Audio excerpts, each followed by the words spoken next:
9h17 na nossa manhã de sexta-feira, hoje dia 5 de maio do ano de 2023, e temos o prazer de recebermos em nosso estúdio Álvaro Pereira. Bom dia, seja bem-vindo. Bom dia, Pedro, bom dia, ouvintes da Gerais FM, um prazer estar aqui de volta, hoje para conversar com Adriano Seulin, que é o nosso correspondente em Brasília. Bom dia, Adriano. Bom dia, Álvaro, bom dia, ouvintes, e hoje eu já vou começar falando que nós acertamos, viu, Álvaro? Ah, é? Sabe que a gente estava nas últimas semanas contando sobre as dificuldades aí, né, do atual governo na construção de sua base parlamentar no Congresso. Nós falamos disso na semana passada, né? A gente desde o começo do ano está mostrando que, na verdade, o ex-presidente Bolsonaro elegeu um grande número de parlamentares, tanto na Câmara quanto no Senado, né? Na Câmara teve 99 deputados, a maior bancada, e que o presidente Lula ia ter que atuar fortemente para montar uma base de sustentação. Começou aí com os partidos, né, o MDB, o PSD, o União Brasil meio que pelas metades, pegou um pedacinho ali dos Republicanos, e agora, quando as coisas começam realmente a ser votadas, a gente está vendo o resultado, né? Foi na terça-feira, tentaram votar o projeto de lei das fake news, que nós comentamos também os problemas que havia, as críticas que havia. Sim. Decidiram adiar, ou seja, foi uma derrota ali. Não era um projeto assim do governo, mas sim de aliados do governo, né? Mas que o governo encampou assim muito claramente, né? Muito fortemente. Eu acompanhei pela imprensa também, li que o governo distribuiu material publicitário para que houvesse a defesa, né, dessa proposta. Mandou cards, mas perdeu a narrativa, né? Quem ganhou a narrativa foi o PL das fake news, acabou virando o PL da censura, mostrando que a militância digital do presidente Bolsonaro é muito forte, né? Também da frente evangélica, ou seja, mostrou a fragilidade. Setores mais conservadores, podemos dizer assim, né? E também teve atuação fortemente também das plataformas. Uhum. O Google patrocinou nas suas páginas notícias com críticas, né, ao PL. E assim, bem da verdade, viu, Álvaro? É importante ter uma regulação. Sem dúvida. Contudo, a coisa veio, botaram um pedido de urgência, havia críticas, até setores da própria esquerda também criticavam, né? Sim, eu concordo. Quer dizer, é um tema muito polêmico, que envolve liberdade de imprensa, liberdade de expressão, para ser decidido assim a toque de caixa rapidamente, como queria o governo. Sim. Então, e na quarta-feira, o governo, aí sim, foi numericamente derrotado, uma votação expressiva no decreto, que foi um decreto do Poder Legislativo que anulou o decreto do presidente Lula sobre o marco do saneamento, né? Porque o que acontece? Durante o governo do presidente Temer, foi aprovado mudanças aí no saneamento, permitindo a maior participação da iniciativa privada, já que o Estado não consegue resolver todos os problemas de saneamento. Você vê em várias cidades aí do Brasil, é muito baixo, né? Eu peguei um dado recentemente que pelo menos 123 milhões de brasileiros não têm saneamento básico. Não tem saneamento básico, você vê, quer dizer, mais do que a metade da nossa população, Uhum. A gente tem cerca de 200 milhões de habitantes, e 123 milhões de pessoas não têm acesso. Então, o presidente aprovou esse marco do seu mandato, e o governo Lula ele quer fazer os investimentos, alega que pode fazê-lo, né? E aí é uma visão de governo.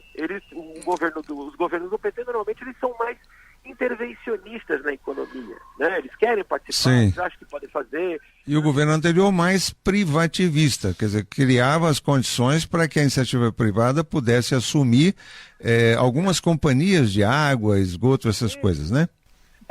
Por exemplo, em Brasília mesmo, em Brasília ainda não, mas assim, está em uma discussão muito forte em São Paulo, né? Sobre a privatização lá da companhia, né? Que é a Sabesp. E é uma promessa de campanha, inclusive, do governador Tarcísio. Uhum. Confesso agora que eu não estou com o dado aqui sobre em Minas. Aqui em Minas tem a Copasa, né, que atua nessa área. Que é estatal ainda, não é? Isso. Então eu percebo que o que acontece, o governo, isso foi uma iniciativa muito do chefe da Casa Civil, que é o ex-governador da Bahia, Rui Costa. E o Rui Costa, ele tem sido criticado por não receber parlamentares, por não querer discutir as propostas. Então ele formulou esses decretos para ter mais participação do governo nesses projetos de saneamento, porque isso envolve muitos recursos também, viu, Álvaro? Sim. Então, assim, é interesse. Investimentos altos, né? E que não aparecem, né? E pela própria imprensa, os jornais criticaram muito essa atitude do governo em querer se envolver na questão de saneamento, que era algo que já estava resolvido. Uhum. Os principais jornais, eles apresentaram editoriais críticos a essa medida, falando que seria um atraso e tal, e isso acabou impulsionando partidos da base, inclusive um dos partidos que votou contra o presidente Lula, veja só, Álvaro, foi o Partido Socialista Brasileiro, que é o PSB, partido do vice-presidente Alckmin. Ou seja, então assim... É um projeto que dividiu a própria base do governo, né? Não, a base ficou contra. Só o Uhum. PT que votou. O PT e o PSB, o vice-presidente votou. Uhum. Então, assim, é o que a gente vê. Hoje já tem a notícia de que o presidente Lula vai tentar uma conversa com os presidentes de partido para tentar entender o que aconteceu, o que é possível fazer. Já se menciona a hipótese de um ministro da articulação política, que é o Alexandre Padilha, ser demitido, porque ele está enfrentando dificuldades, ele é do PT, né? Está meio desgastado como interlocutor aí com o Congresso, né? Isso. Agora, e outra coisa que deve ocorrer é o governo deve fazer mais parceria com o Arthur Lira. Porque no governo do presidente Bolsonaro, o Arthur Lira ele funcionava como uma espécie de líder do governo. Então ele ajudava a construir. Ao mesmo tempo, havia a liberação de emendas parlamentares. Que são aqueles recursos que os parlamentares buscam para os seus municípios, onde são votados. Agora, se enxerga como única saída fazer a mesma coisa. Voltar à situação anterior. Não vai ser naquele montante que havia, não havia transparência, né? A transparência era menor porque as emendas... O termo usado era orçamento fantasma, né? Orçamento secreto, né? Secreto. Orçamento secreto. E orçamento fantasma também dá para usar, né? Porque você não sabia de quem era a alma penada que estava recebendo, né, Álvaro? Sem dúvida. Mas então eu acho que agora vai ter uma repactuação. É claro que o governo vai ter que, porque você tem projetos importantes a serem votados ainda nesse semestre. Por exemplo, o arcabouço fiscal, que são aquelas medidas que a gente comentou também, para tentar dar mais previsibilidade em relação aos gastos do governo, né? Porque se ficar gastando mais do que se arrecada, a bomba vai estourar lá na frente, e podemos viver uma situação parecida com o que tivemos com a Dilma, né? Quando o país quebrou. Então, assim, o governo Lula precisa aprovar o arcabouço fiscal e tem a expectativa de se aprovar ainda, pelo menos na Câmara, a reforma tributária, que também vai ajudar em termos da arrecadação e vai melhorar o ambiente econômico para você ter mais emprego. Se você tem mais emprego e renda, você melhora a economia, você arrecada mais. Então, assim, o governo tem que agir rápido, viu, Álvaro? Senão, esse semestre vai ser perdido. O semestre que vem já é um semestre pré-eleitoral. Né? A gente vai ter eleições no ano que vem.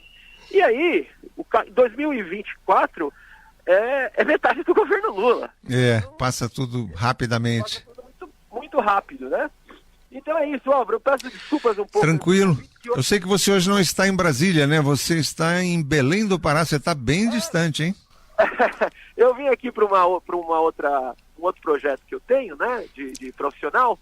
Mas eu estou aqui num bairro aqui, um bairro mais afastado do centro de Belém. E vim conhecer um projeto aqui muito interessante na área de educação e cidadania. Chama Usinas da Paz, né? Um projeto que começou em Medellín, na Colômbia, em regiões pobres, né? Em que eles desenvolvem projetos educacionais, esportivos, e isso acaba ajudando a diminuir a violência. Então, eu conheci esse projeto aqui E quem sabe mais à frente eu dou mais informações sobre isso também, viu, Álvaro? Tá bom, um bom trabalho para você, muito obrigado, Adriano. Valeu, Álvaro, um abraço a todos. Um abraço a todos, o Adriano Seolino, nosso correspondente em Brasília, falando sobre a Semana Política no Congresso Nacional.